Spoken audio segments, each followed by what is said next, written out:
Welcome in to First Things First. I'm Sarah Kunstock filling in for Jenna Wolfe. That's the Hall of Famer, Cris Carter.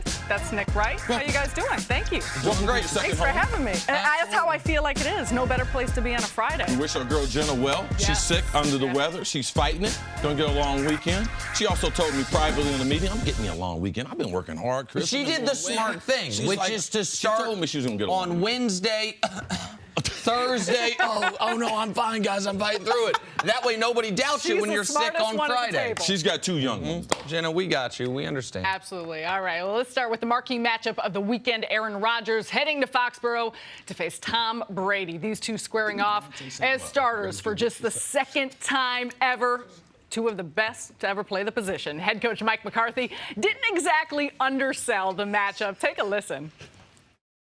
To the best all time. I mean, I think you really appreciate not only what they do on the field from a quarterback position, but really their contributions to the game of football, and then on top of that, what they do as men outside of the game of football. But I mean, this is if you wanted to study how to play quarterback, then you need to watch that game Sunday night. All right, Cece. Well, what's the key to Aaron Rodgers and the Packers upsetting Tom Brady and the Patriots?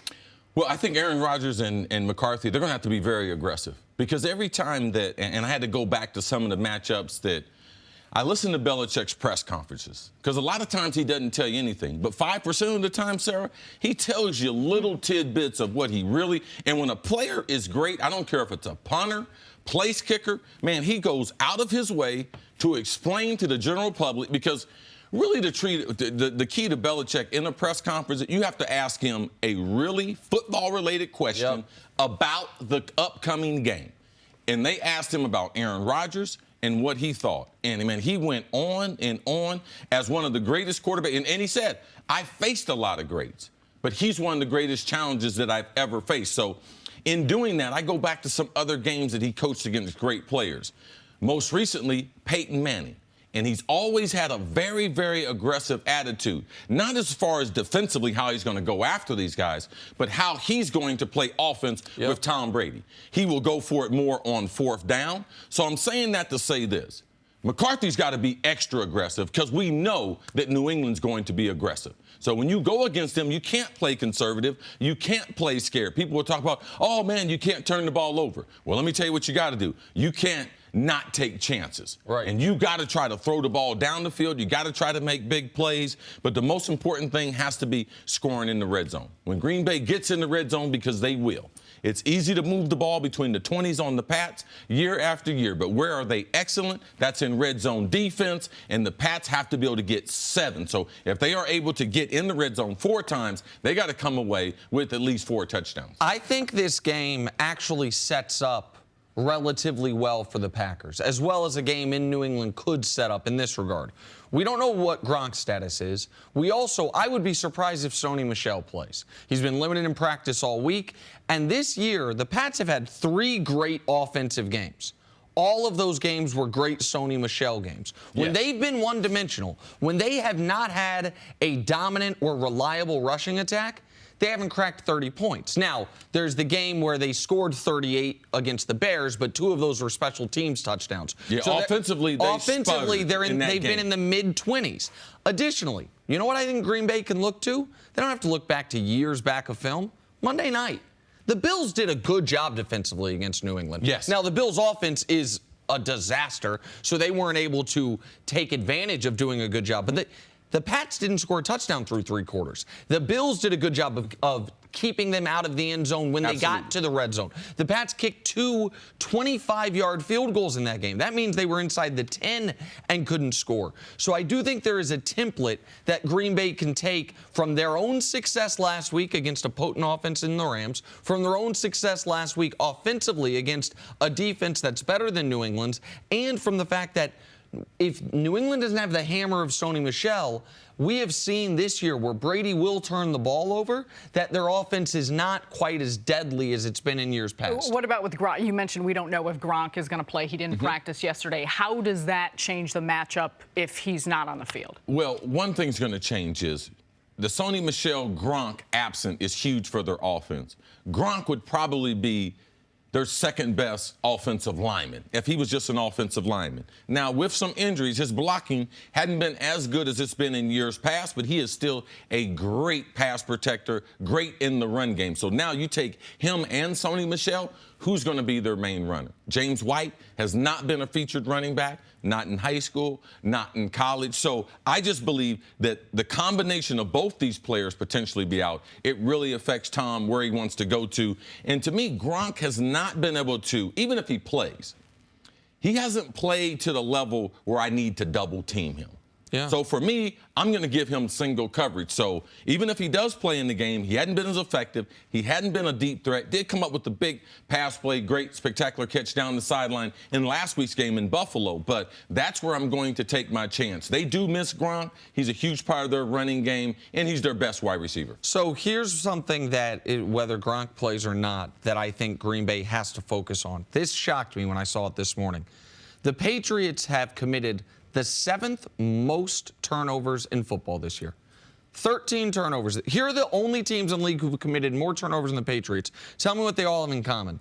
Tampa, Buffalo, San Francisco, Jacksonville, Arizona, and the Jets.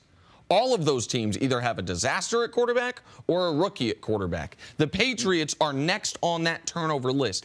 That is so rare for them. One of the reasons they have had this sustained level of success is every year they do a great job of taking care of the football. You remember post-Deflategate, we saw, oh wait, they never fumble the football. Like, in addition to Brady not throwing too many interceptions. So I think this is a game that Green Bay has to win the turnover battle.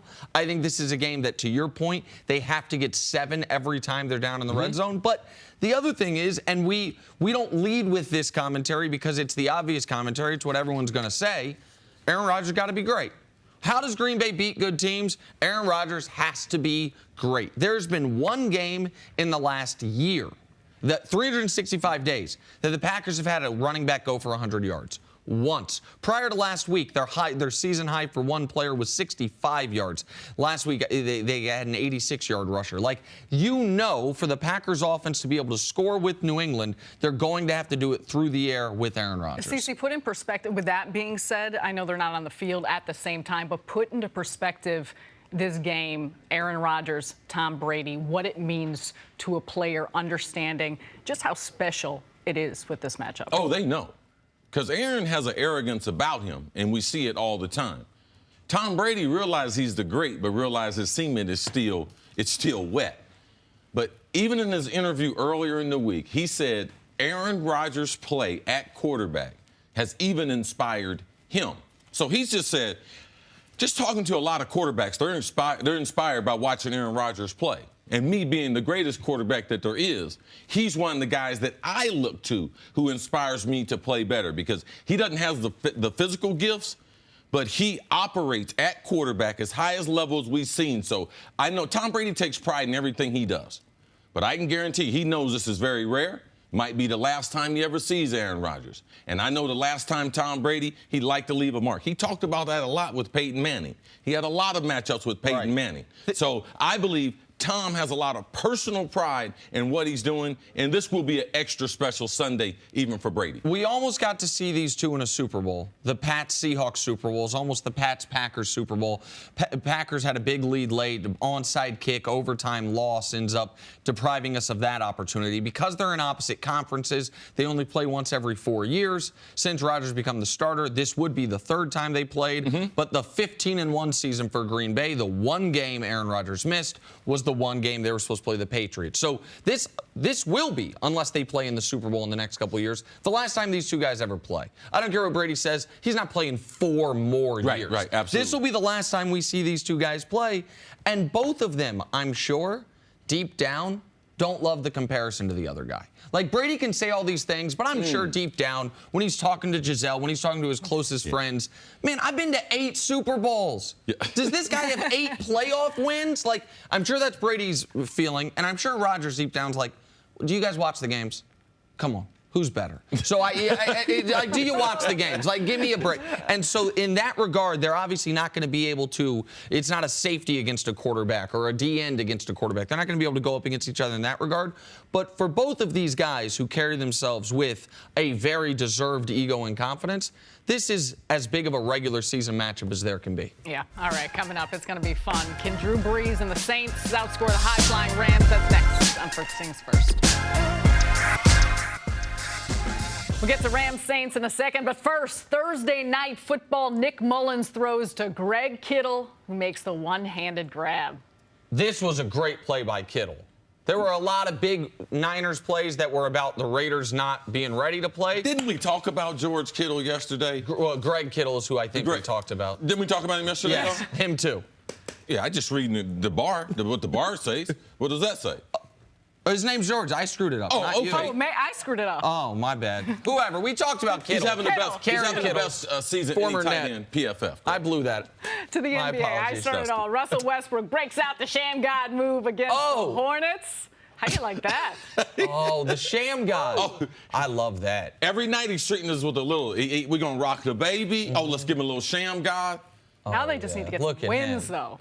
Oh, what is that? Look at him. That's one of the reasons why you like him. Yep. College basketball, St. John's, LJ Figueroa delivers a thunderous putback jam in an exhibition game versus Maryville. I'm going to go to some of these St. John's games this year. Okay. I didn't take advantage of that last year, being in New York City. I'm going to go to some of I'm these St. John's calling their games opener this year. Tuesday. Oh, well, there you go. Excited to You see should come that. on out. Come Okay. support. There we go. I got to look at my appointment book. Chris I'm in Mullins. Come Brooklyn. on, Chris I'm at the Mullins. Garden. Man, let me see if I can Get squeeze you in some around. college basketball. Moving on to America's Game of the Week, the undefeated Rams heading to New Orleans to take on the Saints. Two of the NFL's best offenses facing off, trying to secure prime playoff position. Here's Drew Brees on facing off against Los Angeles. It's exciting. It's a great challenge. But here's the thing. It's one game, and yes, it's a big game. Yes, it's against a great opponent who is undefeated and is playing exceptionally well right now. But for us, it's just another opportunity for us to take the next step, to continue to improve. I like the track that we're on, but we can still get better. We know what to expect. We know, the talent they got. We got a great game plan. We've been putting in today, and come Sunday, we're gonna just gotta put it all on paper, or put it all together, and go out there and play our game.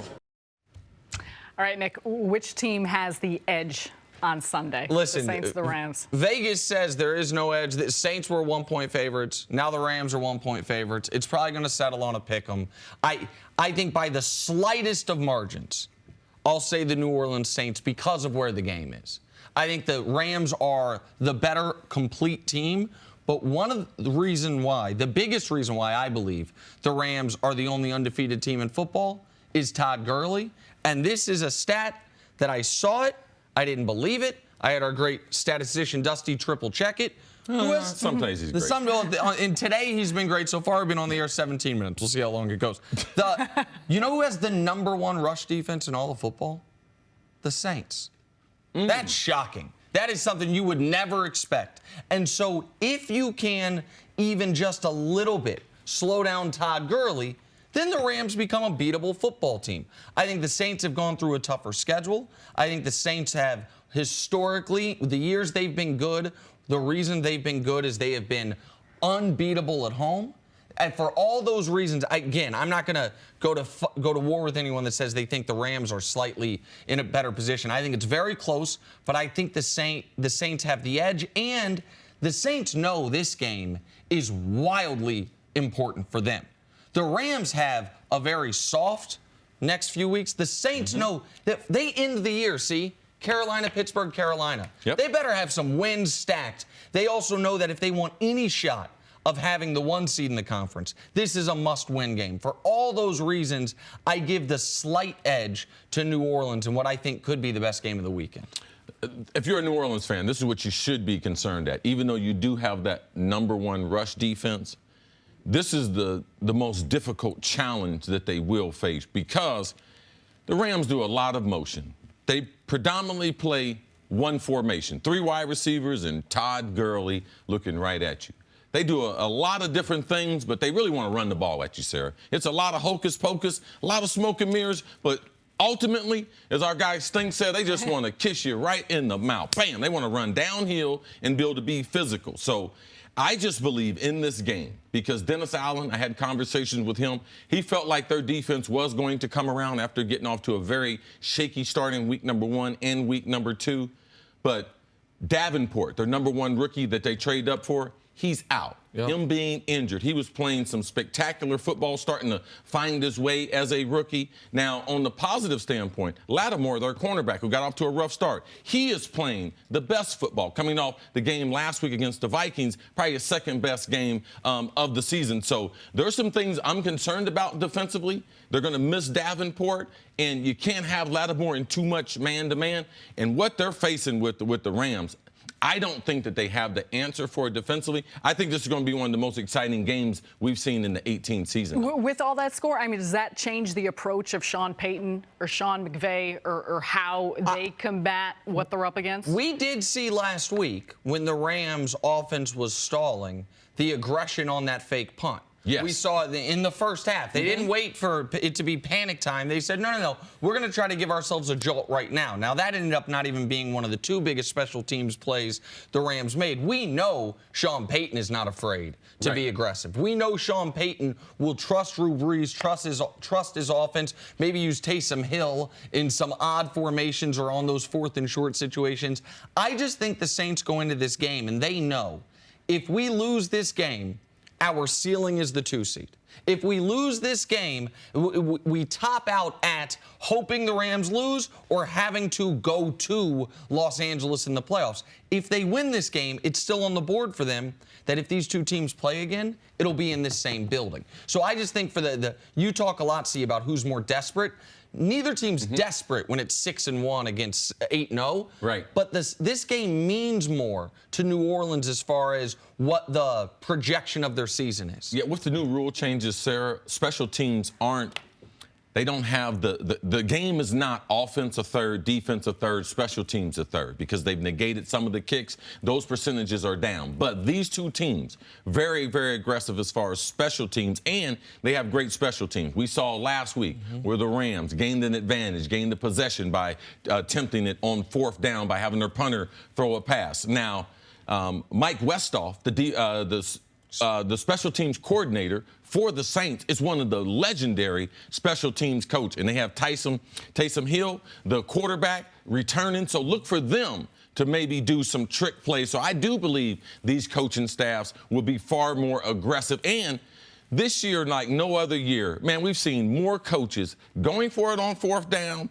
going for 2 points to try to win games. So I think that's an ongoing trend in the league, coaches being more aggressive. And so what's very interesting about these 2 teams, they have one thing offensively that's very similar and one thing that couldn't be more different. The similarity is they never go 3 and out.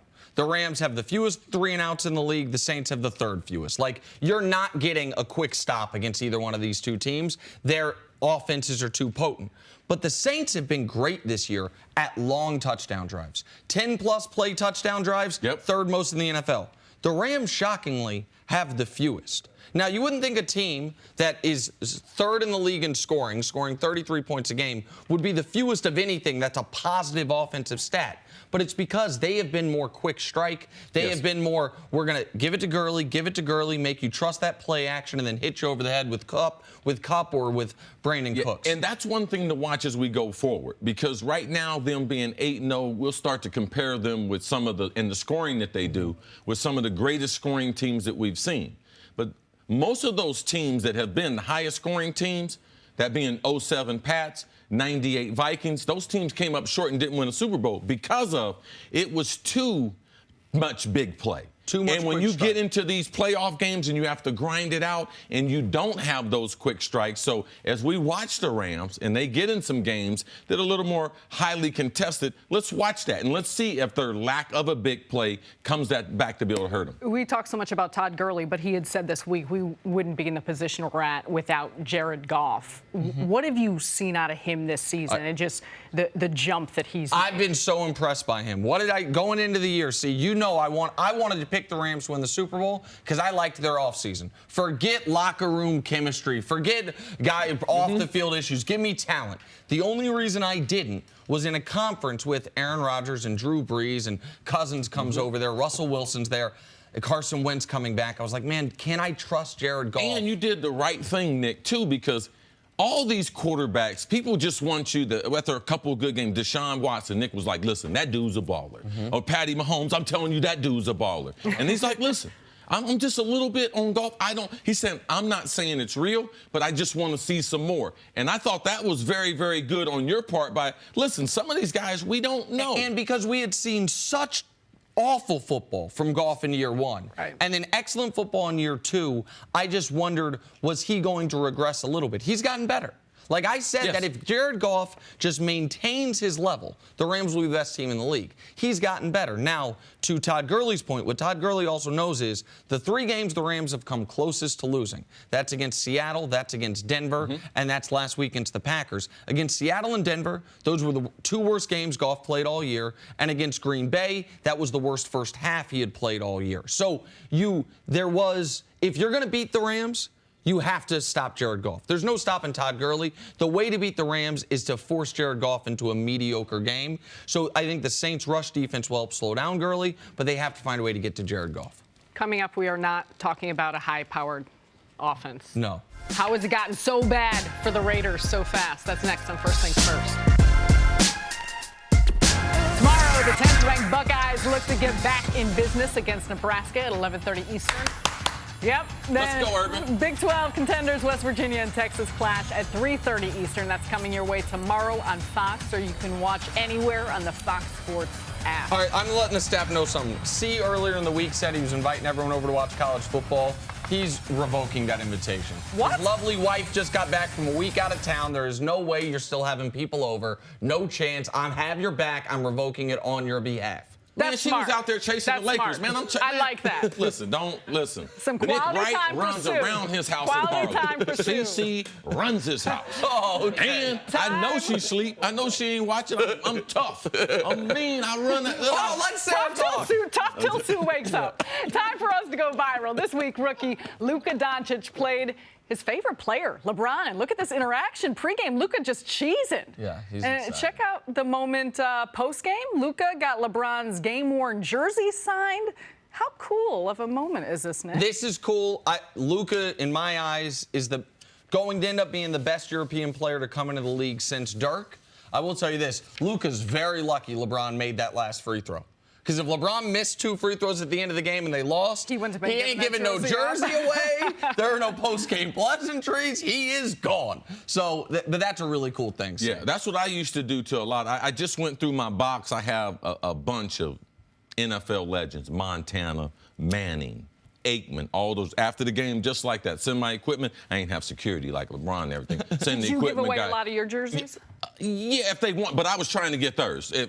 Most of them probably said, yeah, they don't have it. Like I still have theirs, but yeah. You ever have like a young up-and-coming corner that maybe was in your division that as a rookie you tried to give a jersey to, be nice to, maybe? No, I ain't giving away. Manipulate. No, I'm not giving away. I'm giving them lessons. I'm trying to lay hands on them. Hey, and young everything. pup, here you go. All right, time for some stories to start your morning. The Celtics train got them a like big you. win over the previously Ain't going well. undefeated Milwaukee Bucks.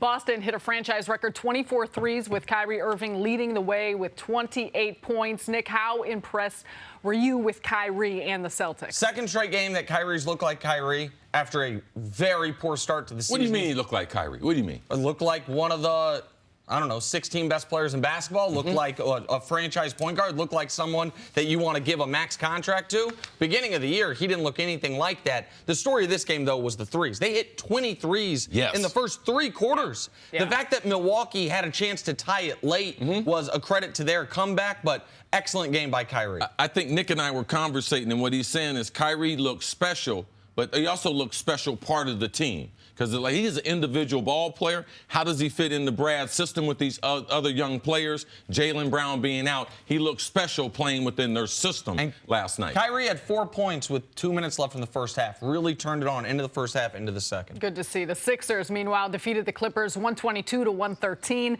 They were led by a monster game from Joel Embiid, who had 41 points and 13 rebounds. Nick, is this the level Embiid has to play at for the Sixers to be successful? For the time being, yes. Right now, they have not been as good defensively as they thought they would be. Ben Simmons is waiting till midseason to unveil that new jump shot he's been working on.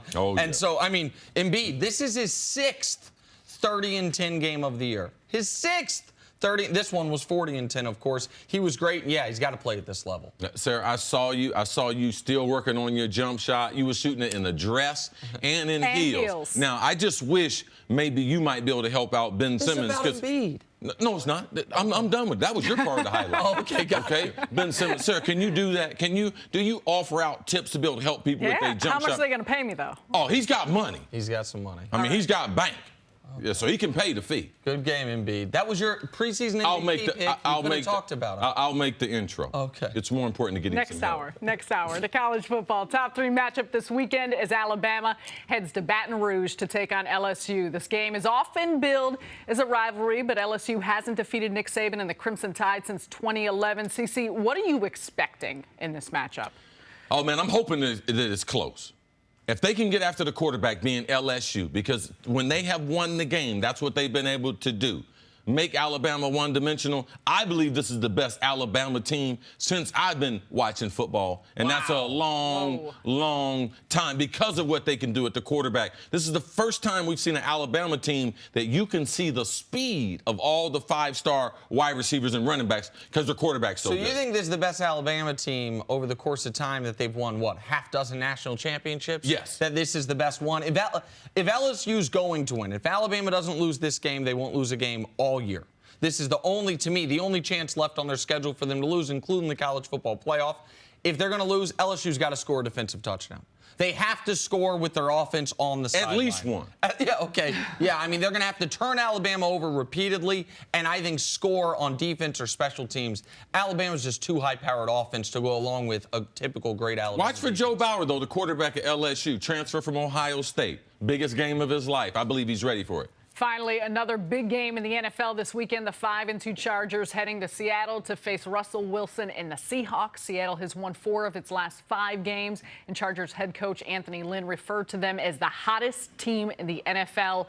CC, what will be the key for Russell Wilson and the Seahawks to continue their winning ways against Phillip Rivers and the Chargers? The surprising thing about Russell Wilson is, and watching him up closely, is that Russ is doing it, but he's doing it very, very different than how he's done it before. If you look at right now, at this stage of his career, only 3 rush attempts a game, the lowest of his career since he's been in the league. People would find that out to be, well, how's he getting it done? He is a pocket passer, but because the offensive line has gotten better, they've played more time together, he's able to sit in the pocket and be more comfortable. He's one of the best pure throwers that we have in the league. He is a bona fide playmaker, and now him not have to scramble for his life. So for me, that's the key. Can they be consistent and offer him the protection? On the other side, Phillip Rivers, people think, well, what is Phillip Rivers? What's the key to him at this point in his career? He's getting rushed less than any point in his career. So he's able to sit back, and I believe one of the better group of weapons that he's been able to have with his wide receivers. So how are they going to rush the passer for Seattle? Can they get after Russell? And if the Seahawks cannot make Phillip Rivers make him uncomfortable in the pocket, I don't believe that Seattle can beat the Chargers. To your point, Phillip Rivers only being pressured on 20% of his pass attempts this year is one of the lowest, if not the lowest, in his career. I want to give Seattle a ton of credit. This speaks to culture, coach, quarterback. This team was 0-2, knowing that they didn't have Richard Sherman, knowing that Earl Thomas wanted out, was demanding out, was holding out, knowing that they were doing a total overhaul of their defense, which is how they became the Legion of Boom Seattle Seahawks champions. But they trusted their culture, they trusted their coach, and they trusted their quarterback. And now all of a sudden they've won 4 of 5. And I understand, like, people hear Anthony Lynn and they're like, the hottest team in football? We got teams on 6-game winning streaks, 8-game winning streaks. But I get what he's saying.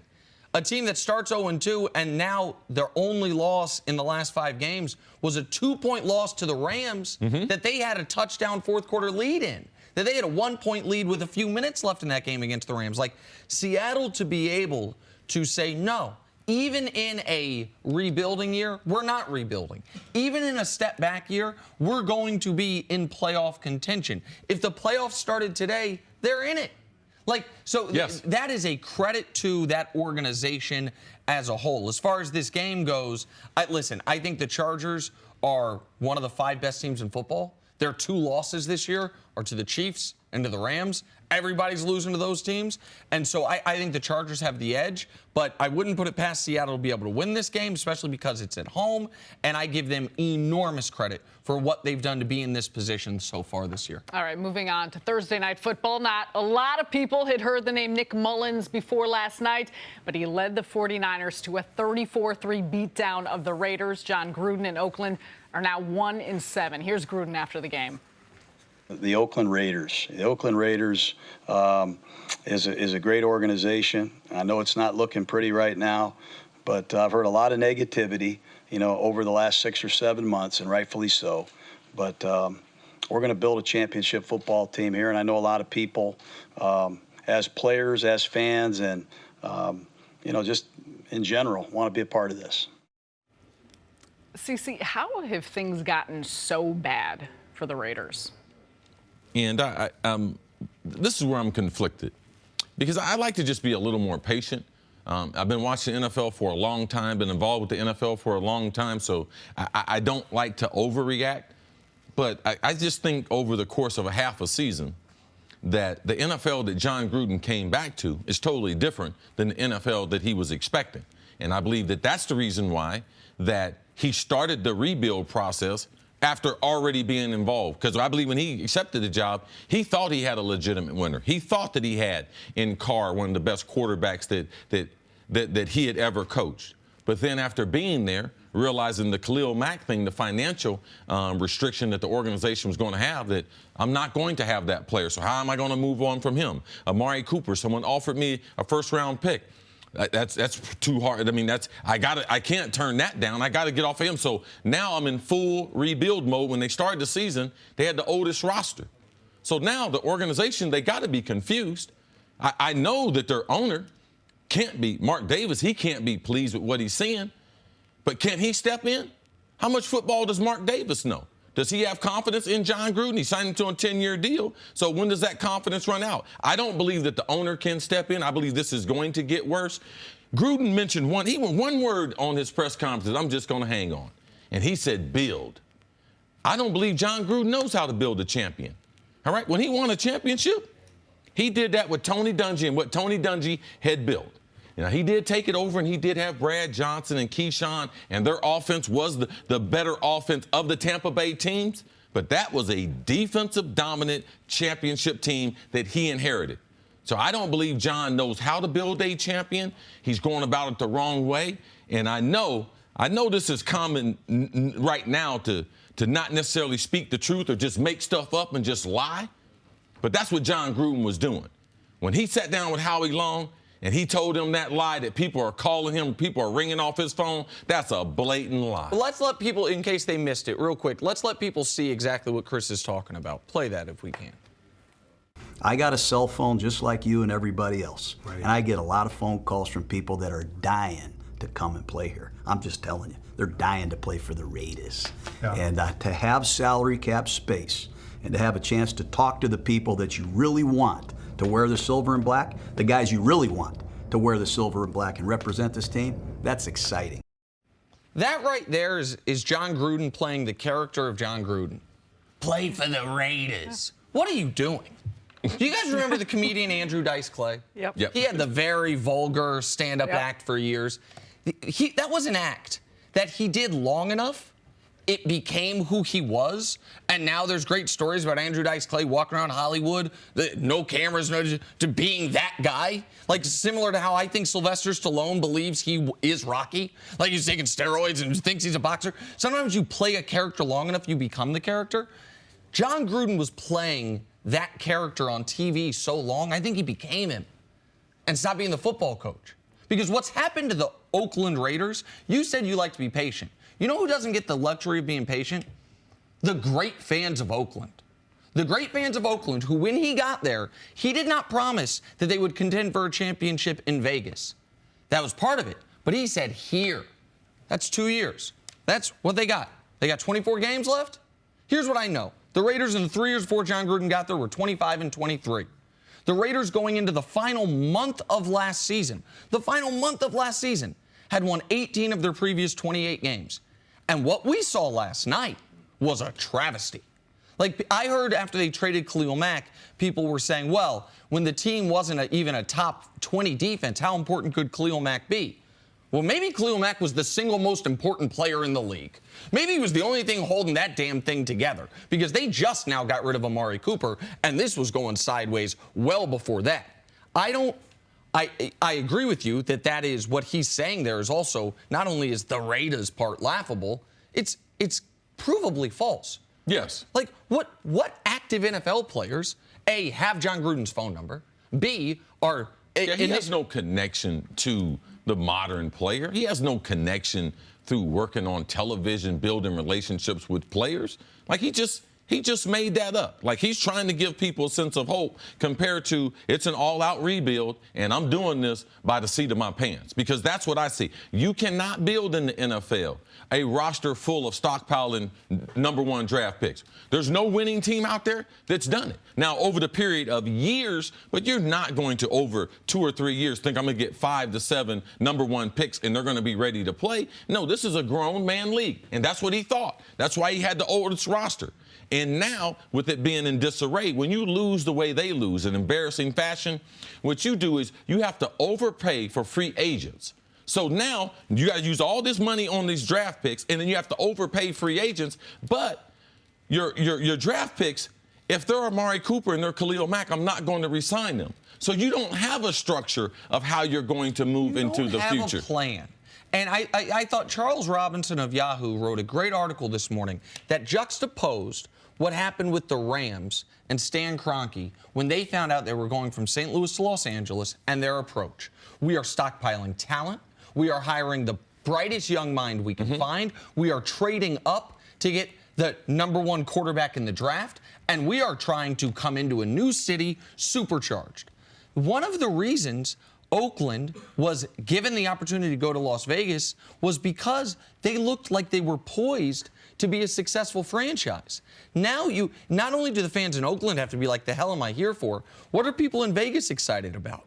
Yeah, listen, it was embarrassing. It was embarrassing for John Gruden. It was an indictment on coaching. They got better players on Oakland than they had in San Francisco.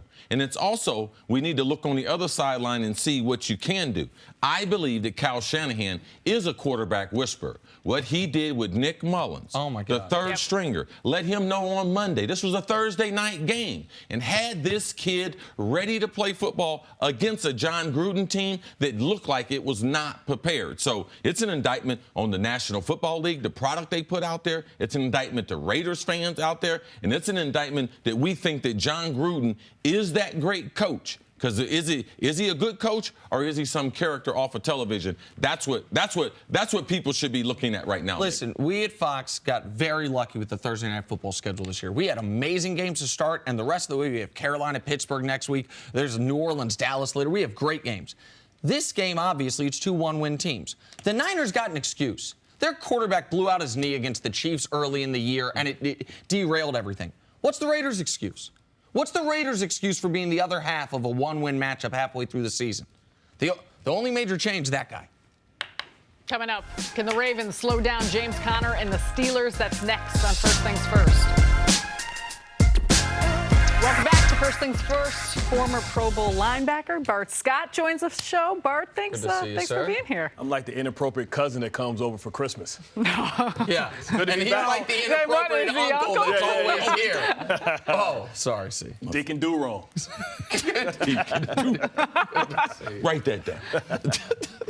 You're matching. You're all matching. Well, Stop, man. you Great look minds good. think alike. Appreciate it, Brody. I like it. I like it. The He's Steelers. one of the guys calling Gruden, though. Yeah. No doubt. Trying to come out of retirement. Heck yeah, they the oldest team in the NFL, right? Might as well add me to the fray.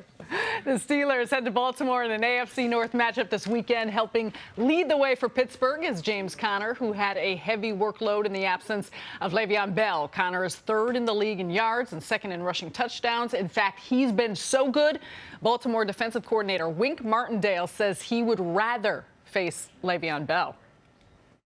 I hope he shows up like right before the game, and they want to play him. Look, it's like this. I think it's like since 2015.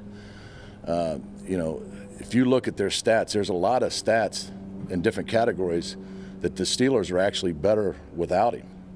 They're better in those categories since 2015 without Le'Veon. So that might be why he's riding a jet ski down in Miami right now. I don't know.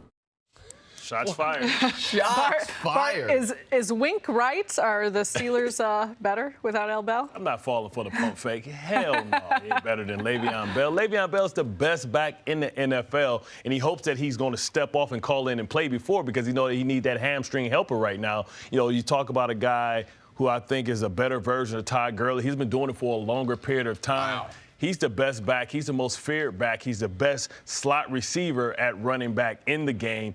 And, yeah, James Conner's is a nice story. But the Ravens shut him down, the last time they played. Le'Veon Bell has had success against the Ravens. And also, you don't really prepare for James Conner when you drop that eighth man in the box.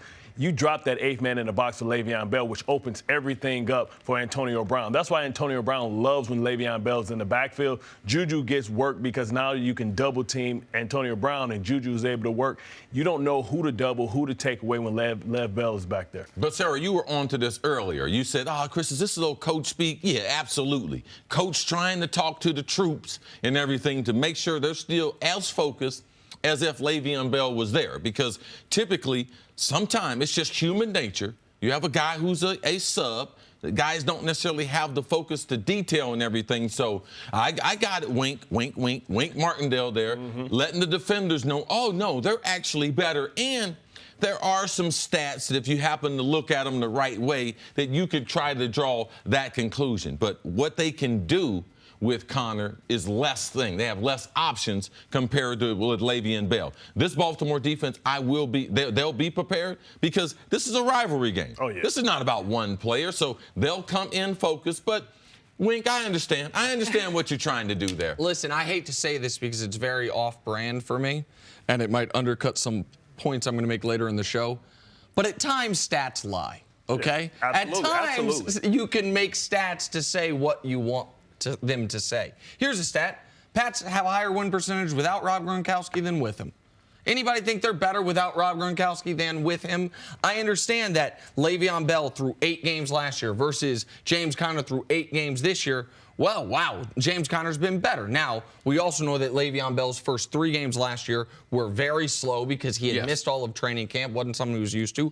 But here's the other thing that we have to be careful about when we look at James Conner, the receiver. And by the way, James Conner sat right here, and I told him at the beginning of the year, I doubted him. I thought he was just replacement level player. He's proven to be more than that. He is a starting caliber running back in the league. And even if you think Bart is overstating Le'Veon Bell as the best running back, everyone knows he's one of the 3 or 4 best. And James Conner isn't that. But what people are missing in some of this side-by-side analysis is we've never seen Le'Veon Bell play in 2018 NFL.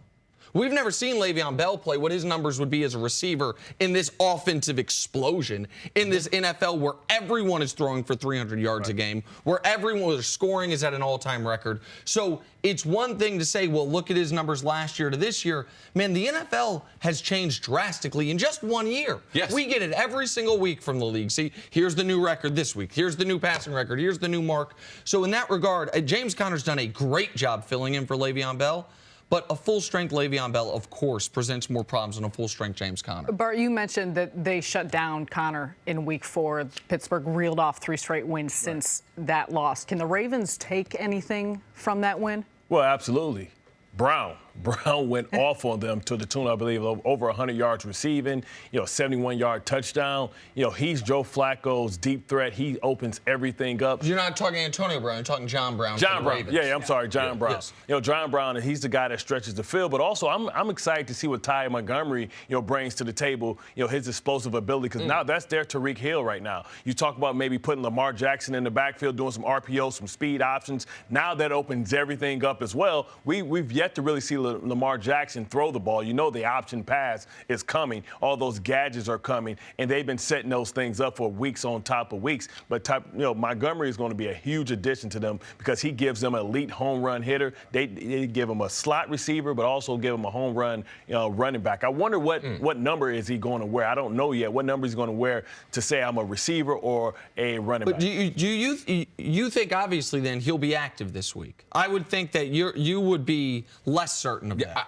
I like the way that Bart's looking at it. From a Wildcat standpoint, if Bart was a defender, what he wouldn't want to see, he wouldn't want to see Montgomery in the backfield. He wouldn't want to see the quarterback back there. No, I could. That is something that I had not even looked at. And if I do put him in a Wildcat package, there's more of a chance him being effective in this game because it's a small package. Right. Because if you look at Lamar's package, it's small. Right. You could get him up to speed, Montgomery on that. That's really interesting. I'm going to have to write that one down. Because you think about the decoy. You think about the decoy. What's the big trend now? Everybody who has either it's Kansas City or whether it's Chicago, they got the jet sweep, right? Yep. What it does, it creates pause for the defensive ends. So now it opens up your run game, and you're using him as a decoy because he has speed, so he's opened up the field. So now the Ravens have speed all over the place at every different level, which puts a lot of pressure on this Pittsburgh Steelers defense, because what happens is, how does the Pittsburgh Steelers always lose to the Pats? Because they're able to spread them out, because they're a linebacker-based system, and now you get your matchups. You get your linebackers against receivers, and that can't happen. And now the safeties aren't great as well, so now your offense is able to move down the field. 5 quarters ago, the Baltimore Ravens were maybe the surprise story of the NFL season. They were 4-2 with the #1 defense and a 10-point fourth quarter lead on New Orleans. They blew that game. They then lost last week. Over the last 2 weeks, their defense, after the first 6 weeks of the year, allowing 13 points a game. Now they're allowing 30 points a game over the last 2 weeks. If Baltimore can't win this game at home, then all of a sudden it's like, oh, this is why we thought we needed to draft a new quarterback. This is why we didn't think we were going to contend for a divisional championship this year. The Pittsburgh, I believe, has turned their season around. From 1-2-1 to the 3 straight wins, I think Pittsburgh is back to being Pittsburgh. Baltimore's season is about to be fully turned around in the wrong direction if they can't win this home game against their rival. All right, Bart, we're going to make you stay right here. Coming up, can Aaron Rodgers take down Tom Brady in Foxborough? That's next on First Things First.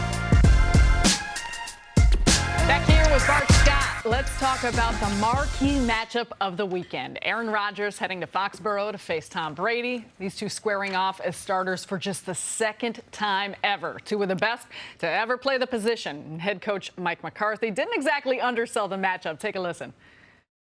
To the best all time. I think you really appreciate not only what they do on the field from a quarterback position, but really their contributions to the game of football, and then on top of that, what they do as men outside of the game of football. But this is if you wanted to study how to play quarterback, then you need to watch that game Sunday night.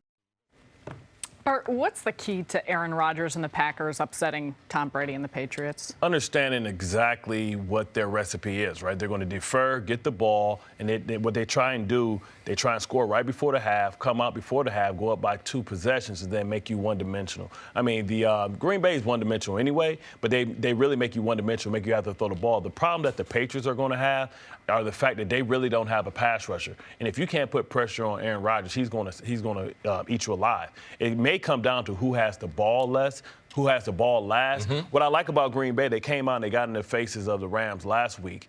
but they have the one player that maybe can present some pressure on the quarterback in Clay Matthews. And when I don't see that same player on the other side, when I look at the Patriots, somebody that can get pressure on the quarterback, they can disrupt. And Pettine's played against Brady 100 times, being with the Jets, and also being a member, being a defense coordinator for the Buffalo Bills. So he understands what some of the rules and some of the tells are. We all have little secrets in our little notebook, and we have a couple on Tom Brady. And I know he's going to use them. He's going to get Tom Brady off his spot, understanding that he can't throw on the run accurately. The other guy on the other sideline is better outside throwing the ball on the move. Yeah, I did like the intensity for which Green Bay did go after the Rams. Now, if they're going to be able to take that from the West Coast, be able to package that back to Green Bay, put it back on a plane, and be able to bring it to Gillette, that's going to be the big question in this game. Interior-wise, can guys like Kenny Clark, can they affect Brady to be able to get him off the spot and to be able to do it early in the game? You can't let Tom Brady get comfortable. Right. Typically, that first quarter, when you beat Tom Brady, that first quarter goes really, really rough for him. How many times can you get him on the seat of his pants? Not necessarily sack him, but how many times can you contact him to make the game difficult? That is the pressure on Green Bay. For Aaron Rodgers, he knows that he's got to be able to score points. Even last week, he can't rely on getting the ball back with the kick return. He's got to be able to get touchdown. There were some opportunities early in the game that they did not take advantage of, and I'm sure Aaron is trying to get off to a blazing hot start to try to put Tom Brady and the Pats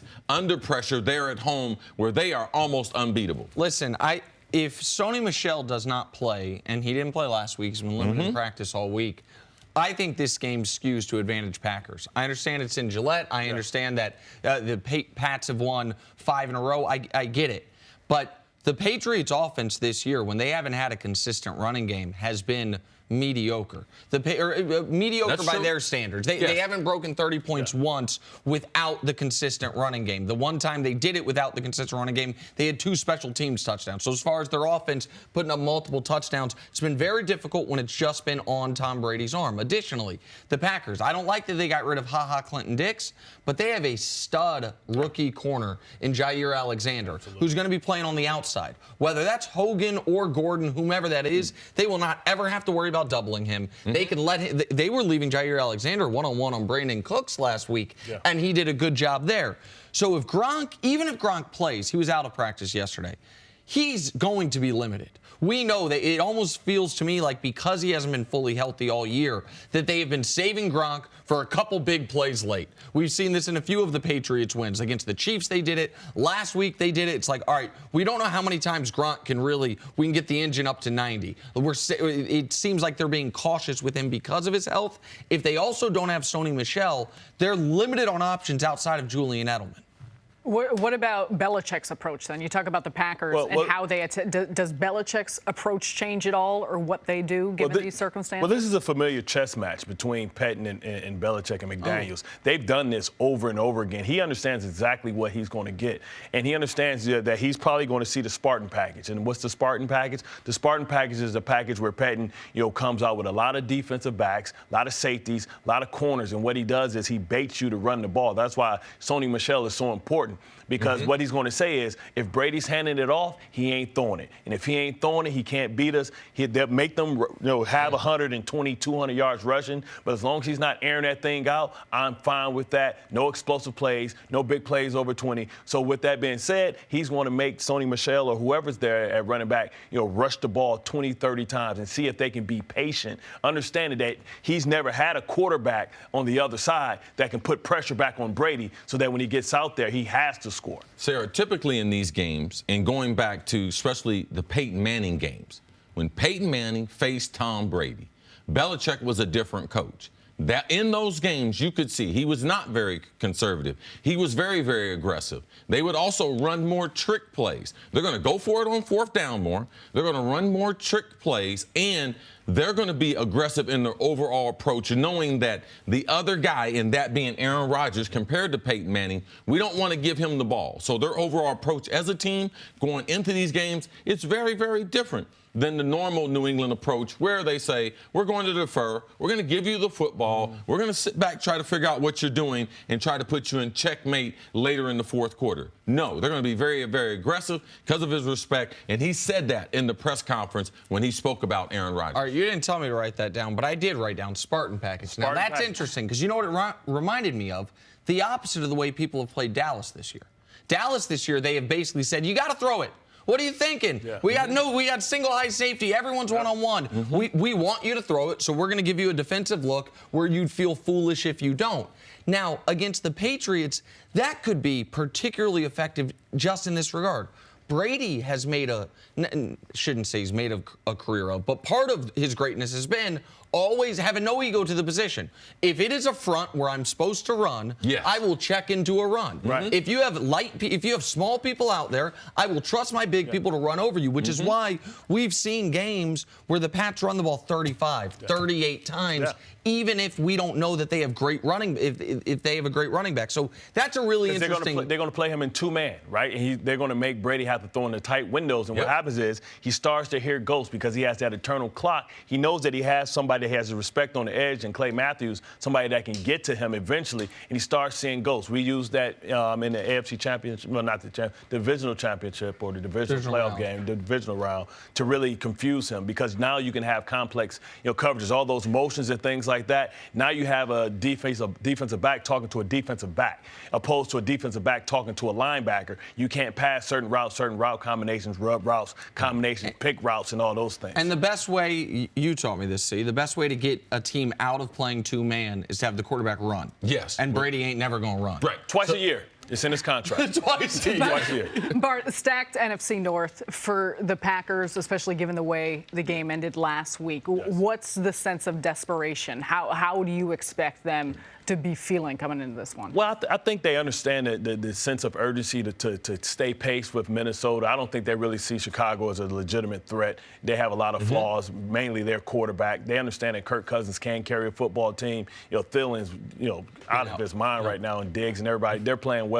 But I think they feel that, if they just stay the course, continue to get healthier and healthier. I think they made those moves because they have the respect for Jair, for Josh Jackson, for a lot of those guys back there, understanding that they can get something in return. They realize also that the Saints are 6-1. So everyone talked about the Rams 8-0. Yeah. All right, them first two slots right now.